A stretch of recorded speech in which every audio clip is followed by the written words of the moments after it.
അന്താരാഷ്ട്ര വാർത്തകൾ സമഗ്രമായി പരിശോധിക്കാനുള്ള സമയമാണ്. ഇന്റർനാഷണൽ ഡെസ്കിൽ നിന്ന് വർഷയാണ് അന്താരാഷ്ട്ര വാർത്തകളുമായി ന്യൂസ് മോർണിംഗിൽ ചേരുന്നത്. Varsha, good morning. Good morning Jilsy. അന്താരാഷ്ട്ര വാർത്തകൾ നമ്മൾ പരിശോധിക്കുകയാണ്. ആ വാർത്തകളിലേക്കൊക്കെ എത്തുമ്പോൾ ഇപ്പോൾ ഇറാൻ അമേരിക്ക രണ്ടാം വട്ട പരോക്ഷ ചർച്ചയുടെ തീയതി സംബന്ധിച്ചൊരു അനിശ്ചിതത്വമൊക്കെ നിലനിൽക്കുകയാണ്. ഇറാനുമായുള്ള രണ്ടാം വട്ട പരോക്ഷ ചർച്ച ഈ ആഴ്ച നടക്കുമോ എന്നുള്ള ചില ചോദ്യങ്ങൾ അത് ബാക്കിയാവുകയാണ്.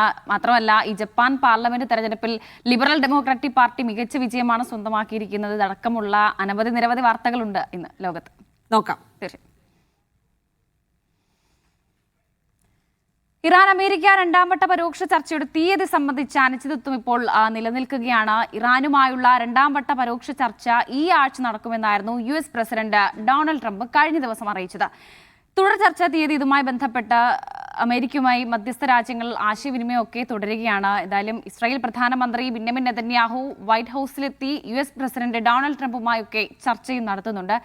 സമ്പുഷ്ടീകരിച്ച യുറേനിയം ഇറാന് പുറത്തേക്ക് മാറ്റുക, അതുപോലെ ബാലിസ്റ്റിക് മിസൈൽ പദ്ധതി പരിമിതപ്പെടുത്തുക, ഗൾഫ് മേഖലയിലെ മിലീഷ്യകൾക്കുള്ള ഇറാൻ സഹായം വിലക്കുക എന്നിവയാകും അമേരിക്കയോട് പ്രധാനമായും ഇസ്രായേൽ ആവശ്യപ്പെടുക. അമേരിക്ക ഇറാൻ ആണവ ചർച്ചയ്ക്ക് പിന്നാലെ കടുത്ത നിലപാടുമായി ഇറാൻ വിദേശകാര്യമന്ത്രി അബ്ബാസ് അറാക്ചിയും ഈ ഘട്ടത്തിൽ രംഗത്ത് വന്നിട്ടുണ്ട്. എന്തായാലും ഈ ആണവ പദ്ധതി ഉപേക്ഷിക്കില്ലെന്ന് അദ്ദേഹം വ്യക്തമാക്കിയിട്ടുണ്ട്. ഒപ്പം ഈ വൻ ശക്തികളോട് നോ എന്ന് പറയാനുള്ള ആർജവമാണ് ഇറാന്റെ ആണവായുധമെന്നും അറാക്ചി ഇതിനോടകം വ്യക്തമാക്കിയിട്ടുണ്ട്. അതിനിടെ ഈ സർക്കാർ വിരുദ്ധ പ്രക്ഷോഭവുമായൊക്കെ ബന്ധപ്പെട്ട് പുതുതായി കൂടുതൽ പേരെ ഇറാൻ അറസ്റ്റ് ചെയ്തിരിക്കുകയാണ് എന്നുള്ളത് അവിടുത്തെ ഒരു രാഷ്ട്രീയ സാഹചര്യം കൂടിയാണ്. ഇനി ജപ്പാൻ തെരഞ്ഞെടുപ്പിലേക്ക് എത്തുമ്പോൾ ജപ്പാൻ പാർലമെന്റ് തെരഞ്ഞെടുപ്പിൽ പ്രധാനമന്ത്രി സനേ തകൈച്ചി നേതൃത്വം നൽകുന്ന ലിബറൽ ഡെമോക്രാറ്റിക് പാർട്ടി മികച്ച വിജയമാണ് സ്വന്തമാക്കിയിരിക്കുന്നത്. ആ വിജയം ഏകദേശം ഈ കേവല ഭൂരിപക്ഷം മറികടന്നുള്ളൊരു വിജയമാണ് എന്നതുകൂടി എടുത്തു പറയേണ്ടതുണ്ട്.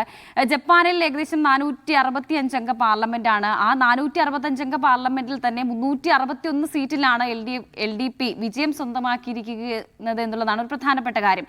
ഈ തെരഞ്ഞെടുപ്പുമായി ബന്ധപ്പെട്ട് നേരത്തെ പുറത്തു വന്ന എക്സിറ്റ് പോളുകളിലൊക്കെ തന്നെ ഈ LDP മികച്ച വിജയം നേടുമെന്നൊരു പ്രവചനമൊക്കെ ഉണ്ടായിരുന്നു. എന്തായാലും 2017 ശേഷം പാർട്ടി കൈവരിക്കുന്ന ഏറ്റവും വലിയൊരു രാഷ്ട്രീയ നേട്ടം കൂടിയാണത്. ഈ മികച്ച വിജയം സ്വന്തമാക്കിയതിന് പിന്നാലെ തകൈച്ചിക്ക് അമേരിക്കൻ പ്രസിഡന്റ് ഡൊണാൾഡ് ട്രംപ് ഈ ഘട്ടത്തിൽ അഭിനന്ദനം അറിയിച്ച് രംഗത്ത് വരികയൊക്കെ ചെയ്തിട്ടുണ്ട്. LDP നേതാവായി തെരഞ്ഞെടുക്കപ്പെട്ടതിന് ശേഷം ഒക്ടോബറിലായിരുന്നു 64-കാരിയായ തകൈച്ചി അധികാരമേറ്റത്. ഇതിപ്പോൾ 3 മാസത്തിന് ശേഷം നടന്ന ഒരു ഇടക്കാല തെരഞ്ഞെടുപ്പാണ്. ആ ഇടക്കാല തെരഞ്ഞെടുപ്പിലാണ് ഡെമോക്രാറ്റിക് പാർട്ടി ഒരു ചരിത്ര വിജയം സ്വന്തമാക്കിയിരിക്കുന്നത്. ഇനി ബാങ്കോക്ക് പൊതുതെരഞ്ഞെടുപ്പുമായി ബന്ധപ്പെട്ടുള്ള വാർത്തയിലേക്കാണ്. ബാങ്കോക്ക് പൊതുതെരഞ്ഞെടുപ്പുമായി ബന്ധപ്പെട്ട വാർത്തയിലേക്ക് എത്തുമ്പോൾ അത് പരിശോധിക്കുമ്പോൾ ഈ പൊതുതെരഞ്ഞെടുപ്പിൽ തായ് പ്രധാനമന്ത്രി അനുട്ടിൻ ചാൻ വിരാഗിലിന്റെ നേതൃത്വത്തിലുള്ള ഭൂംജായ് തായ് പാർട്ടി ഉജ്ജ്വല വിജയമാണ് ഇപ്പോൾ സ്വന്തമാക്കിയിരിക്കുന്നത്. മാത്രമല്ല, തായ്ലൻഡും കംബോഡിയയും തമ്മിൽ ഒരു അതിർത്തി തർക്കമൊക്കെ നേരത്തെ നിലനിന്നിരുന്നു. ഈ തർക്കം നിലനിൽക്കുന്നതിനിടെയാണ് ഡിസംബർ പകുതിയോടെ അനുട്ടിൻ അതിവേഗം ഒരു തെരഞ്ഞെടുപ്പൊക്കെ പ്രഖ്യാപിക്കുന്നത്. ഒരു ദേശീയ വികാരം മുതലെടുക്കാനുള്ള അദ്ദേഹത്തിന്റെ ഒരു പ്രധാന തന്ത്രമായിരുന്നു ഇത്. ആ തന്ത്രം അത് വിജയിച്ചു എന്നൊക്കെ തന്നെയാണ് ഈ ഘട്ടത്തിൽ നമുക്ക് മനസ്സിലാക്കേണ്ടത്. പാർലമെന്റിൽ ഏകദേശം 500 സീറ്റുകളാണുള്ളത്. അതിൽ ഈ 192 സീറ്റുകളാണ് ഭൂംജായ് തായ് പാർട്ടി നേടിയിരിക്കുന്നത്. പ്രോഗ്രസീവ് പീപ്പിൾ പാർട്ടിക്ക് 117 സീറ്റുകളാണ് ലഭിച്ചിരിക്കുന്നത്. അതേസമയം ഈ ആദ്യഘട്ട രാഷ്ട്രീയമൊക്കെ നോക്കുകയാണെങ്കിൽ ഈ പ്യൂതായ് പാർട്ടിക്ക് വലിയ സ്വാധീനം ഉണ്ടായിരുന്നു ഇവിടെ. എന്നാൽ ഈ പാർട്ടി 74 സീറ്റുകളിലേക്ക് ചുരുങ്ങുകയാണ് ഈ തെരഞ്ഞെടുപ്പിൽ ഉണ്ടായത്. അതുപോലെ മുൻ പ്രധാനമന്ത്രി പേതോങ് താൻ ഷിനവത്രയുടെ രാഷ്ട്രീയ പതനത്തിന് ശേഷമാണ് അനുട്ടിൻ ചാൻ വിരാകുലിൻ ഈ അധികാരമേൽക്കുന്നത്. വീണ്ടും പൊതു തെരഞ്ഞെടുപ്പിലുണ്ടായ ഈ വിജയം അനുട്ടിനെ സംബന്ധിച്ചിടത്തോളം വലിയൊരു രാഷ്ട്രീയ നേട്ടം കൂടിയാണ്. ഇനി മറ്റൊരു വാർത്തയിലേക്ക്. നൊബേൽ പുരസ്കാര ജേതാവ് നർഗീസ് മുഹമ്മദയ്ക്ക് ഇറാൻ കോടതി 6 വർഷത്തെ തടവ് ശിക്ഷ വിധിച്ചിരിക്കുകയാണെന്നുള്ളതാണ് മറ്റൊരു വാർത്ത. ഈ കുറ്റകൃത്യങ്ങൾ ചെയ്യാൻ ഒത്തുചേർന്നതുപോലെ തന്നെ ഗൂഢാലോചന നടത്തിയെന്ന് ആരോപിച്ചാണ് നർഗീസ് മുഹമ്മദയ്ക്ക് 6 വർഷം ഇപ്പോൾ തടവ് വിധിച്ചിരിക്കുന്നത്. 2 വർഷത്തേക്ക് രാജ്യം വിടുന്നതിനുമൊക്കെ ഇവർക്ക് വിലക്കുണ്ട്. കഴിഞ്ഞ 25 വർഷമായി ഇറാനിലെ വധശിക്ഷയ്ക്കും അതുപോലെ തന്നെ സ്ത്രീകൾക്കുള്ള കർശനമായ വസ്ത്രധാരണ രീതിക്കുമെതിരെ പോരാടിയ ഒരു വ്യക്തിത്വമായിരുന്നു നർഗീസ് മുഹമ്മദി.